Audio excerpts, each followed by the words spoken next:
So guys, today I'm going to deliver my lecture on the topic of Rolle's theorem. What does it says? It says it would be better. I think it would be better if you open your calculus book and I have forgotten, but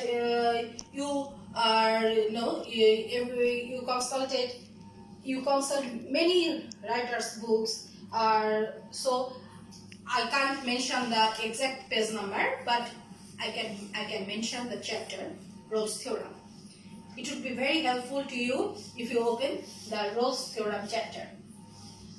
It says that if a function y equal to f of x is continuous in the closed interval ab, differentiable in the open interval ab, and third f of a equal f of b, then there exists at least a value c of x between a and b such that f dash c equal 0.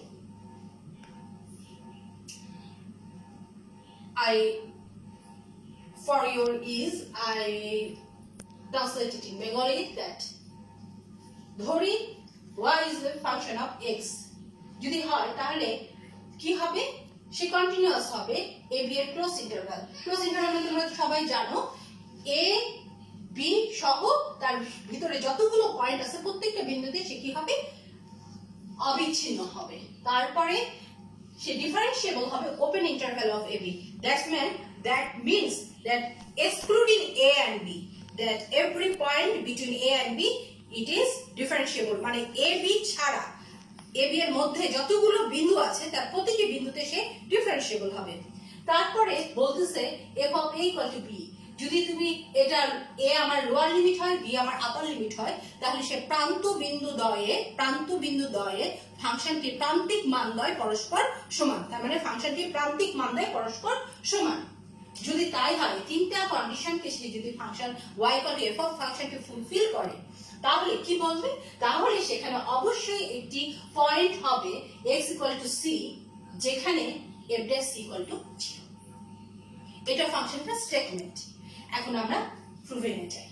Proof, তাহলে proof করার আগে আমাকে তার তিনটা জিনিস নিয়ে চিন্তা করতে হবে। আমি এখনই সেই তিনটা জিনিস তোমাদেরকে বলবো না, আমি যখন তোমাদেরকে পড়াতে শুরু করবো তখন সেটা ন্যাচারালি চলে আসবে।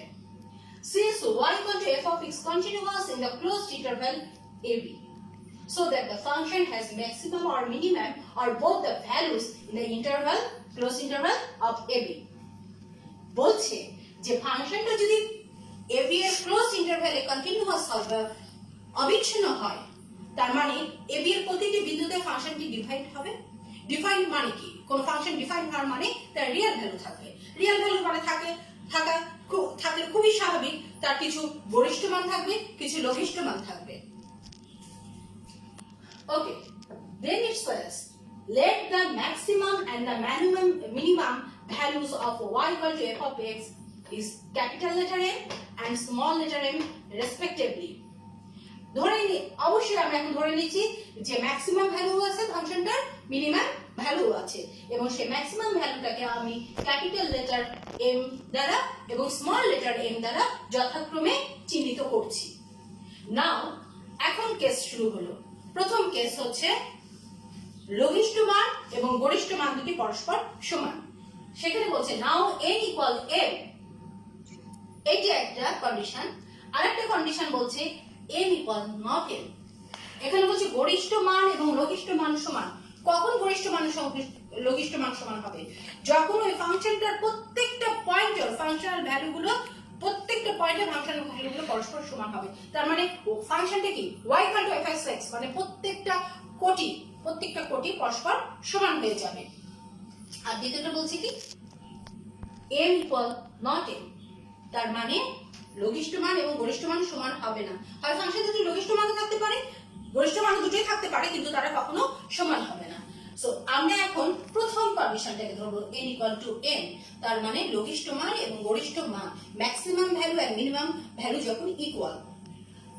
when n equal to m, বড় হাতের m ইকুয়াল ছোট হাতের m ইকুয়াল টু বড় হাতের m মানে minimum value equal to maximum value, then f of x is constant. আমরা কোন ফাংশনের প্রতিটি বিন্দুতে ফাংশনের যখন ভ্যালুগুলো সমান হবে কিভাবে বলতে পারবো ভ্যালুগুলো সমান যদি সেটা ভ্যারিয়েবল ফর্মে থাকে?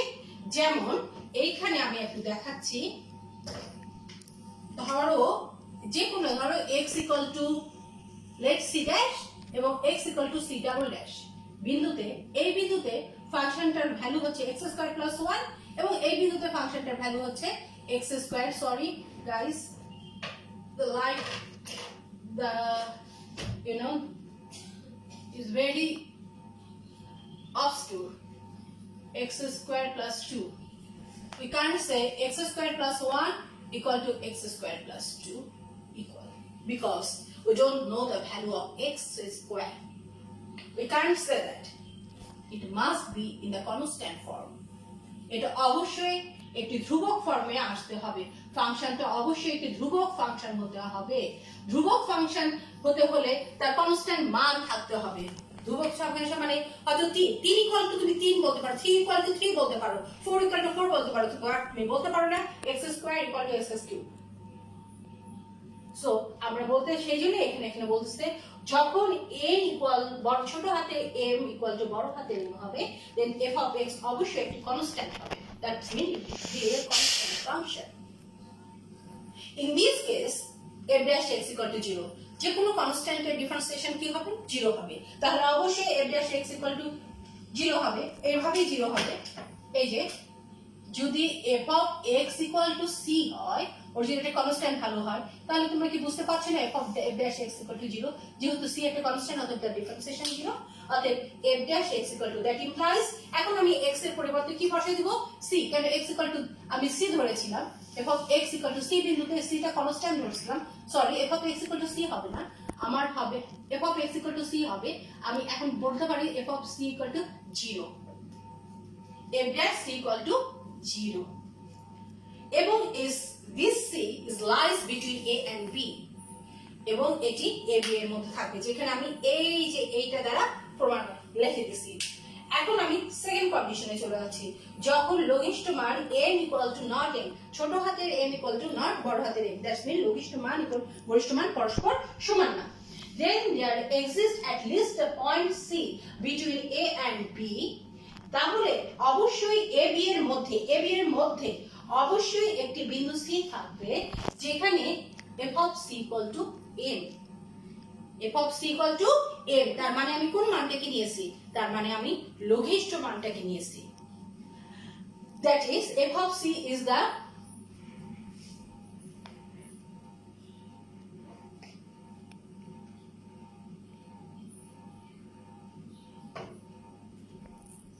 minimum value, minimum value of the function at x equal to c.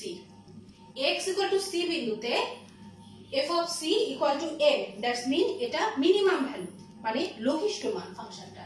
যদি তাই হয় তাহলে তোমরা জানো আমি তোমাদেরকে করাইছি লেফট হ্যান্ডের কিভাবে একটা ফাংশনকে আমরা বলি যে ডেরিভেবল এট দ্য পয়েন্টে ডেরিভেবল হবে, তার লেফট হ্যান্ড ডেরিভেটিভ এবং রাইট হ্যান্ড ডেরিভেটিভ যদি পরস্পর সমান হয়ে যায় তাহলে আমরা বলতে পারি ওই বিন্দুতে ফাংশনটি ডিফারেন্সিয়েবল। এখন আমি এইদিকে আমার যেহেতু খুব কম স্পেস, সেহেতু আমি এই জায়গাটাকে দুই ভাগে ভাগ করে নিয়েছি। আমার বাম দিকে থাকছে লেফট হ্যান্ড ডেরিভেটিভ আর ডান দিকে থাকছে আমার রাইট হ্যান্ড ডেরিভেটিভ। এখানে আমি লেফট হ্যান্ড ডেরিভেটিভটা প্রমাণ করতেছি। আমরা প্রমাণ করতেছি যে লিমিট h টেন্ডস টু, তোমরা দেখতে পাচ্ছ কিনা আমি জানি না, h টেন্ডস টু 0 প্লাস, তার মানে h 0 এর দিকে যাচ্ছে, কোথা থেকে? পজিটিভ দিক থেকে সে 0 এর দিকে আসছে, that's mean h is positive here. h এমনিতে পজিটিভিটি কোয়ান্টিটি সবসময় আমরা ধরে নিব, কিন্তু তার মানে যেহেতু এটা left hand is positive here. f of c plus h, যেহেতু এটা f of c হচ্ছে তার মিনিমাম ভ্যালু, অতএব অবশ্যই c এর অন্য যে কোনো পয়েন্টে তার ম্যাক্সিমাম ভ্যালু আছে, c এর চেয়ে বড় আছে, অতএব f of c plus h অবশ্যই greater than or equal f of c। এখন যেহেতু h একটা অবশ্যই positive quantity, c plus H অবশ্যই বড় হবে। এখন তারপরে আমি বলতেছি f of c plus h, যেহেতু এটা হলো f of c plus h greater than equal f of c, আমি কিছু করলাম না, আমি স্থানান্তর করলাম, আমি ওটাকে বাম দিকে নিয়ে আসলাম। Limit h tends to o plus ওটা দেখলো, that implies f of c plus h minus f of c অবশ্যই greater than equal 0 হয়ে যাবে। এখন আমি কি করছি, ডেরিভেটিভের সংজ্ঞা অনুসারে f of c plus h minus f of c divided by h greater than equal 0, that's mean it's the right hand derivative। তাহলে right hand derivative কি হলো, 0 এর চাইতে বড় বা সমান হলো। এখন আমি চলে যাচ্ছি লেফট হ্যান্ড ডেরিভেটিভের দিকে। দেখো limit h tends to o minus, এখানে আমি একটা মাইনাস চিহ্ন দিয়েছি, এটা কি তোমাদের চোখে পড়তেছে? তার মানে আমার লেফট হ্যান্ড ডেরিভেটিভ। এখানে লেফট হ্যান্ড ডেরিভেটিভ বলছে f of c plus h greater than equal f of c, অবশ্যই c এর চেয়ে বড় হবে। কিসের জন্য? f of c এর চেয়ে বড় হবে কারণ h is পজিটিভ, আর এটা অন্য একটা, এটা যদি লঘিষ্ঠ মান হয় তাহলে যে কোনো মান অন্য বিন্দুতে গরিষ্ঠ মানটা আছে, অতএব f of c plus h অবশ্যই f of c এর চেয়ে বড় হবে। এখন আমি স্থানান্তর করে ঠিক আগের মতন করে স্থানান্তর করে একটা পজিটিভ, একটা বড় জিনিস থেকে একটা ছোট জিনিস যখন আমি বিয়োগ দেব তখন সেটা অবশ্যই শূন্য বা শূন্যের চেয়ে কি হবে, বড় বা শূন্যের সমান হতে পারে। দুটো যদি সমান হয়ে যায় সেক্ষেত্রে শূন্য হবে, আর যদি একটা বড় থাকে আর একটা ছোট থাকে তাহলে গ্রেটার দেন 0 হবে, সেটাই হলো। কিন্তু এখন আমি আবার ডিভাইডেড বাই h করতেছি, এইখানে দেখো লেস দ্যান ইকুয়াল 0 হয়ে গেল, h দ্বারা ডিভাইড করা যাবে, কিসের জন্য লেস দ্যান 0 হয়ে গেল? তোমরা জানো এটা একটা নেগেটিভ কোয়ান্টিটিতে পরিণত হলো, এই পুরো জিনিসটা একটা নেগেটিভ কোয়ান্টিটিতে পরিণত হলো। যেহেতু এটা লেফট হ্যান্ড ডেরিভেটিভ, অতএব এটা কি h এর মানটা অবশ্যই মাইনাস h, কিন্তু এটা আমাদের দেখানোর কোনো দরকার নাই, যেহেতু আমরা এটা h tends to 0 মাইনাস বলে দিচ্ছি, অতএব এটা শূন্যের বাম দিকে থাকবে। শূন্যের বাম দিকে যে যতগুলো নাম্বার আছে সবগুলো তো নেগেটিভ নাম্বার, তাই না? তাহলে উপরে থাকলো পজিটিভ আর নিচে থাকলো নেগেটিভ, তার মানে কি নেগেটিভ হয়ে গেল। তাহলে নেগেটিভ নাম্বার হলে অবশ্যই এটা লেস দ্যান অর ইকুয়াল 0 হলো, এইটা আমার হয়ে গেল left hand derivative. Left hand derivative আমার কিন্তু হয়ে গেল লেস দ্যান অর ইকুয়াল 0, আর রাইট হ্যান্ড ডেরিভেটিভ ছিল গ্রেটার দ্যান অর ইকুয়াল 0। কিন্তু আমি বলছি আমার প্রথমে স্টেটমেন্টে আছে, কারণ এটা কি হবে, second statement differentiable in AB ছাড়া তার ভিতরে যতগুলো পয়েন্ট আছে সে পয়েন্টে সে কি হবে, ডিফারেন্সিয়েবল হবে। এবং এবি এর ভিতরে একটা পয়েন্ট আমি সি ধরে নিয়েছি, অতএব সি বিন্দুতে ফাংশনটি অবশ্যই ডিফারেন্সিয়েবল হবে। কখন ডিফারেন্সিয়েবল হবে? কিন্তু এখানে তো দেখাচ্ছে না ডিফারেন্সিয়েবল হচ্ছে না, কেন একটা রাইট হ্যান্ড ডেরিভেটিভ আর একটা লেফট হ্যান্ড ডেরিভেটিভ দুটো সমান হয়নি, তাই ডিফারেন্সিয়েবল হলো কেমন করে? তখনই ডিফারেন্সিয়েবল হবে যখন তাদের লেফট হ্যান্ড ডেরিভেটিভ এবং রাইট হ্যান্ড ডেরিভেটিভের মান শূন্য হয়ে যাবে। তাহলে যে অতএব শূন্য হয়ে যাবে, যদি শূন্য হয়ে যায় ইকুয়াল টু 0 হয়ে যায়, সেক্ষেত্রে এটাও 0 ওটাও 0 ইকুয়াল টু 0, সেই ক্ষেত্রে একমাত্র যদি ওদের রাইট হ্যান্ড ডেরিভেটিভ এবং লেফট হ্যান্ড ডেরিভেটিভ 0 হয় তাহলে তারা পরস্পর শূন্য হবে। সেই জন্য আমি বলছি অতএব f that c equal to 0 এবং c lies between a and b। যেহেতু এখানে সিন্স দিতে হতো আমার, আমি স্বল্পতার কারণে লিখতে পারি, যেহেতু f that c is exist, এই যে আমার 2 নম্বরে বলছে যে differentiable in open interval of a b, সেহেতু আমার এক্সিস্ট যেহেতু করছে সেহেতু আমাকে এটা 0 দেখাতে হলো। আমি এই কন্ডিশনে এখানে কনক্লুড করে দিলাম, এখানে আমি কনক্লুড করে দিলাম। এখন আমি সেকেন্ড নাম্বার কেসে চলে যাব। আমি প্রথমে ধরেছি কি মিনিমাম ভ্যালু, এখন আমি ধরবো maximum value. Again there exists a point x equal to c, আবার আমি ধরছি ab এর ভিতরে এমন একটি বিন্দু c আছে in the interval ab where f of c equal to a, that is f of c is maximum value of x function x and x equal to c। তার মানে এখন আমি ধরে নিচ্ছি, প্রথমে ধরে নিয়েছিলাম আমি minimum value f of c equal to ছিল কি ছোট হাতের m, তার মানে মিনিমাম ভ্যালু, আর এখন আমি ধরে নিলাম f of c equal to বড় হাতের m, তার মানে ম্যাক্সিমাম ভ্যালুকে নিয়ে এখন আমি আলোচনা করতেছি। আবার আমি সেই লেফট হ্যান্ড ডেরিভেটিভ এবং রাইট হ্যান্ড ডেরিভেটিভ, কেন আমার প্রমাণ করতে হবে সেকেন্ড প্রমাণটা যে এটা ডিফারেন্সিয়েবল ইন দ্য ওপেন ইন্টারভ্যালে, ab এর ওপেন ইন্টারভ্যালে এটা ডিফারেন্সিয়েবল, ab ছাড়া তার ভিতরে যতগুলো বিন্দু আছে প্রত্যেকটা বিন্দুতে ফাংশনটি কি হবে, ডিফারেন্সিয়েবল। আমি যে কোনো প্রত্যেকটা বিন্দুতে আমি যে কোনো একটি বিন্দু ধরে নিলাম c, যেখানে ফাংশনটি কি মান থাকবে, ফাংশনটির ম্যাক্সিমাম ভ্যালু থাকবে বড় হাতের m। সেই ক্ষেত্রে কি দেখাচ্ছে দেখো, এখানে বলতেছে left hand derivative c plus h, আমি বলছি x ইকুয়াল টু c বিন্দুতে, আমি x ইকুয়াল টু c বিন্দুতে, তোমরা মনোযোগ দিয়ে দেখো আমি বলেছি এই যে এইটা যদি আমার x ইকুয়াল টু c হয়, এই বিন্দুতেই ফাংশনটির সর্বোচ্চ মান থাকবে, সর্বোচ্চ। এছাড়া এইদিকে বলো যে কোনো বিন্দুতে ফাংশনটির মান ওর চাইতে ছোট থাকবে, ওটা তার ম্যাক্সিমাম ভ্যালু। যদি ম্যাক্সিমাম ভ্যালু এটাতে থাকে তাহলে অবশ্যই এখন limit h tends to 0 plus মানে আমি রাইট হ্যান্ড ডেরিভেটিভ নিয়ে নিলাম, রাইট হ্যান্ড লিমিট নিয়ে নিলাম, বলছি f of c plus h। f of c plus h মানে কি, এই c এর সাথে প্লাস h মানে আরেকটা বিন্দু, নেইবারিং আরেকটা পয়েন্ট আমি বলছি, সেই পয়েন্টটাতে কি হবে, তার ফাংশন ভ্যালু অবশ্যই f অফ c এর চাইতে লেস দ্যান অর ইকুয়াল হবে। আমি সেই জিনিসটা লিখছি, f of c plus h অবশ্যই less than or equal f of c। f of c এর মান অবশ্যই f of c plus h এর চাইতে বড়, কারণ c বিন্দুতে ফাংশনটির ম্যাক্সিমাম ভ্যালু আছে। তাহলে c প্লাস h মানে কি, অন্য একটা বিন্দুতে অবশ্যই স্যার ওই ফাংশনে x ইকুয়াল টু c বিন্দুর চাইতে কম মান আছে, তাহলে f of c plus h less than f of c। এখন আমি that implies limit h tends to 0 plus f of c plus h minus f of c, আমি কিছুই না, জাস্ট স্থানান্তর করে দিলাম মাইনাস f অফ c। অবশ্যই কি হবে, বড় ছোট জিনিস থেকে যখন বড় জিনিস বিয়োগ দিবা তাহলে কি হবে, নেগেটিভ হবে, that's why it is less than or equal 0। এখন আমি ডিভাইডেড বাই h করে দিচ্ছি, h এখানে পজিটিভ, যেহেতু আমি রাইট হ্যান্ড ডেরিভেটিভ ধরেছি অবশ্যই h পজিটিভ, উপরেরটা ছিল নেগেটিভ হয়ে গেছে, নিচেরটা পজিটিভ, তার মানে অবশ্যই নেগেটিভ, অর্থাৎ right hand derivative f dash c এর অবশ্যই 0 এর চাইতে ছোট এবং সমান।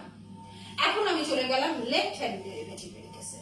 লেফট হ্যান্ড ডেরিভেটিভ একই কথা প্রযোজ্য, f of limit h tends to 0 minus, আসলে খুব ছোট স্পেস তো দেখা যাচ্ছে কিনা I am afraid of, okay, limit h tends to 0 plus f of c plus h মানে অবশ্যই ছোট f অফ c, মানে c বিন্দুতে যেহেতু ওর ম্যাক্সিমাম ভ্যালুটা অবস্থান করছে, অতএব অন্য একটা বিন্দুতে ওই একই কথা আমি বলছি, তার যে কোনো বিন্দু ফাংশনাল ভ্যালুটা ওর চাইতে কম হবে, সেজন্য f of c plus h is less than or equal f of c। এখন আমি কি করলাম, আমি আবার জাস্ট স্থানান্তরিত করলাম, আমি ডান দিকে নিয়ে আসলাম, সরি বাম দিকে নিয়ে আসলাম, তাহলে কি হবে, একটা ছোট জিনিস f of c plus h, একটা ছোট জিনিস মাইনাস f অফ c সবচেয়ে বড়, তাহলে কি হবে, এই দুটোর বিয়োগফল কি হবে, অবশ্যই নেগেটিভ কোয়ান্টিটি হবে। কেন, 5, যদি 5 মাইনাস 5 প্লাস 2 মাইনাস 3 তুমি একই জিনিস, তাহলে আমার কি হচ্ছে, এটা লেস দ্যান অর ইকুয়াল 0, মানে শূন্য চেয়ে ছোট মানে নেগেটিভ কোয়ান্টিটি। আবার ইকুয়াল 0 যদি হতেও পারে দুটো পরস্পর সমান, সেই ক্ষেত্রে কি হয়ে যাবে, 0 হয়ে যাবে। আমরা এভাবে লিখি, লেস দ্যান অর ইকুয়াল লিখি, যেহেতু আমরা লিমিট ধরে নিয়েছি, লিমিট ধরা মানে আমাদেরকে লেস দ্যান অর ইকুয়াল দিতে হবে, আর অথবা গ্রেটার দ্যান অর ইকুয়াল দিতে হবে, এটা তোমরা জানো। এখন আবার আমি দ্যাট ইমপ্লাইজ বলছে এখানে that implies limit h tends to 0 minus, আমি কিছু না h দিয়ে ভাগ করলাম, কেন আমি ডেরিভেশনের সংজ্ঞাতে নিয়ে আসতে চাচ্ছি, ডিভাইডেড বাই h করা, যেহেতু এটা লেফট হ্যান্ড ডেরিভেটিভ 0 মাইনাস, অতএব h এখানে নেগেটিভ, উপরে আছে একটা নেগেটিভ কোয়ান্টিটি, নিচে থাকলো আরেকটা নেগেটিভ কোয়ান্টিটি মাইনাস h, উপরেরটা মাইনাস নিচেরটা মাইনাস, তাহলে কি হলো, পজিটিভে পরিণত হয়ে গেল, তার সেজন্য এটা হলো greater than or equal 0, this is greater than or equal 0। অতএব তোমার লেফট হ্যান্ড ডেরিভেটিভ কি হয়েছে, f dash c greater than equal 0 হলো। ওই আবার ঘটনা একই ঘটলো, কি হলো, right hand derivative less than equal to 0 আর left hand derivative greater than or equal to 0, আবার দুটো কি হলো, দুটো সমান হলো না, তার মানে আমরা বলতে পারি পয়েন্টে x ইকুয়াল টু c পয়েন্টে ডিফারেন্সিয়েবল না, কিন্তু আমার থিওরেম স্টেটমেন্ট বলছে they must be must be derivable at x equal to c. At each point between a and b, it is derivable or differentiable. কিন্তু আমার স্টেটমেন্টে বলছে এটা অবশ্যই ডিফারেন্সিয়েবল হতে হবে, একমাত্র তখনই ডিফারেন্সিয়েবল সম্ভব হবে যখন তাদের দুটি লেফট হ্যান্ড ডেরিভেটিভ এবং রাইট হ্যান্ড ডেরিভেটিভ পরস্পর 0 বা 0 হয়ে যাবে, এবং since f dash c equal to 0 exists, then f dash c equal to 0, where c lies between a and b. Okay guys, this is I have completed the theorem. I don't know that whether it is very clear to you or not, but I don't have any other option here. This is the end of the Rolle's theorem. Next class, I think Inshallah, I will discuss about the geometrical interpretation of SQL. So, before closing my session, I want to thank our principal sir to give us the opportunity to back our life, because it's my job, and for many days I thought that I'm a jobless person, and also I can communicate with my students. Mm, and this most important are things is to please stay well and keep faith on Allah. Inshallah, you'll be able to overcome this situation, this crisis period. And be patient, and don't blame the doctors and any other health assistants, because they are doing their best. And if Allah save us, then no one can destroy us. Thank you.